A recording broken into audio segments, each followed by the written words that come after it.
because so often I feel like we look straight at the behavior and we don't realizing all of the other things that are impacting our children that are resulting in the behaviors that we're seeing.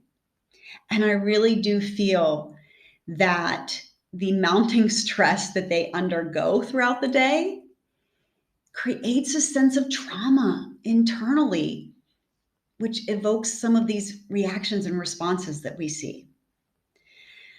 So as we go through this training, you're going to hear me talk a lot about stress because, like I said, I feel stress. And when we're under more stress, we tend to react in a way that we later regret.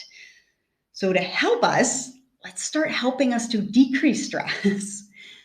We're going to dive deeper and we're going to go back further and look at those precursors to behaviors. And a lot of that stems from stress. So let's dive in a little more. We are all unique.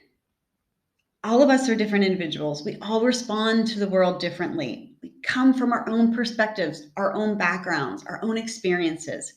So what stresses us and why it stresses us is a lot of times unique to us, but sometimes we have some common stressors and some common ways we react, which we'll go into. So we are all unique, but it's so important to understand some of those common factors. So let's dive in. I'm going to tell you a little story to help you understand what I just shared with you.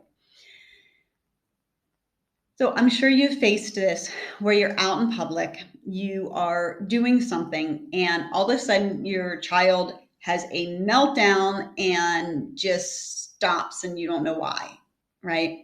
Well, there's a reason why. We just don't always know it. So we all are unique in what stresses us and why it stresses us. And we're all unique in how we respond to stressful events. So like I said, as I mentioned earlier, when we're thinking of our children having certain behaviors, we're going to start thinking it in the frame of reference of they're under a lot of stress. So we'll go into it a little deeper here. But first, we have to understand how we are all unique. So how one thing may stress one person out, it won't another person.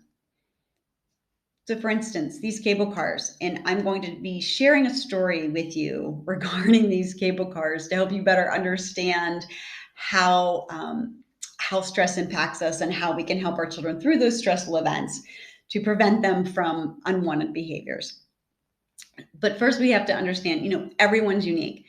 So these cable cars, one person may look at them and think, wow, what a fun adventure. I would love to go on those cable cars. Look at that view. Isn't it beautiful? Or another person can look at this cable car and say, there is no way you're getting me on these cable cars. Absolutely not, because they're fearful of these cable cars. They have a fear of either being high in the air or having their feet off the ground. It evokes a sense of fear in them. So their stress response to keep them safe is going to say, no way, I'm not getting on there, okay? So one person excited, ready to get on the cable car, the other person fearful and scared. So we have to understand this, okay? We are all unique and different.